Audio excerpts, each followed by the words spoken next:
जापानी संत हकुइन एक मशहूर जैन मास्टर थे।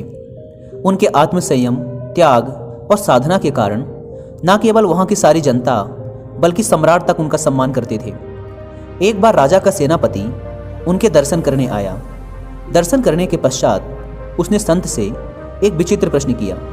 उसने पूछा, महाराज, यह बताइए कि क्या स्वर्ग और नरक का अस्तित्व वास्तव में है या वह केवल कल्पना मात्र और लोगों को डराने का ही एक साधन है। मास्टर हकुइन पहले तो एकटक उसकी ओर देखते रहे। फिर उन्होंने उससे पूछा, अच्छा, पहले यह बताओ कि तुम काम क्या करते हो। सेनापति ने गर्व भरे स्वर में उत्तर दिया, मैं एक सेनापति हूँ। संत हकुइन ने शांत स्वर में कहा, क्या कहा?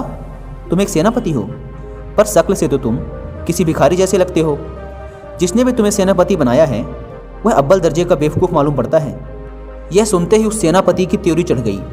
भयंकर क्रोध में उसका हाथ सीधे तलवार की मूठ पे चला गया। उसे तलवार लेते हुए देखने के पश्चात भी संत हकुइन तनिक भी विचलित नहीं हुए, बल्कि उसे बोध कराने के उद्देश्य से बोले, अच्छा, तो तुम्हारे पास तलवार भी है, पर इसकी धार तो पैनी नहीं मालूम पड़ती। फिर इससे मेरा सिर उड़ाओगे कैसे? मेरी मानो तो तुम्हें कोई दूसरी तलवार लेनी चाहिए। हकुइन के इन शब्दों ने आग में घी का काम किया। सेनापति का क्रोध सातवें आसमान पर पहुंच गया। उसने झट से तलवार मयान से बाहर निकाल ली। तभी संत प्रेम से बोले, लो, अब नरक के द्वार खुल गए। उनकी वाणी की अपूर्व तेज और निर्भीकता को देखकर वह नतमस्तक हो गया।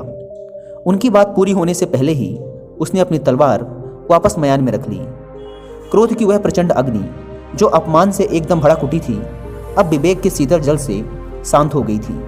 सेनापति की तलवार मयान में रखते ही संत हकुइन बोले, लो, अब स्वर्ग के द्वार खुल गए। मास्टर हकुइन के शब्दों में छिपा ज्वलंत सत्य उस सेनापति को अब समझ में आ चुका था। वास्तव में व्यक्ति जिस क्षण क्रोध की अवस्था में होता है उस समय वह नरक की स्थिति में ही होता है, क्योंकि क्रोध में बुद्धि विवेक काम करना बंद कर देते हैं। सोचने समझने की क्षमता नहीं रहती, कर्तव्य अकर्तव्य का ध्यान नहीं रहता। बस एक प्रचंड अग्नि हमारे संपूर्ण अस्तित्व को जलाने लगती है। क्रोध में हम दूसरों का जितना अहित करते हैं उससे कहीं अधिक अहित स्वयं का कर बैठते हैं। यह एक नांग की तरह हमें ही डसता रहता है। जिस समय हम क्रोध के राक्षस से पीछा छुड़ा लेते हैं वही समय हमारे लिए परम शांतिदायक बन जाता है। और स्वर्ग आखिर है भी क्या? एक ऐसा स्थान जहाँ दुख का कोई नामो निशान नहीं, जो सदैव आनंदमय है। वास्तव में हमारा मन ही हमारे लिए स्वर्ग और नरक का निर्माण करता है।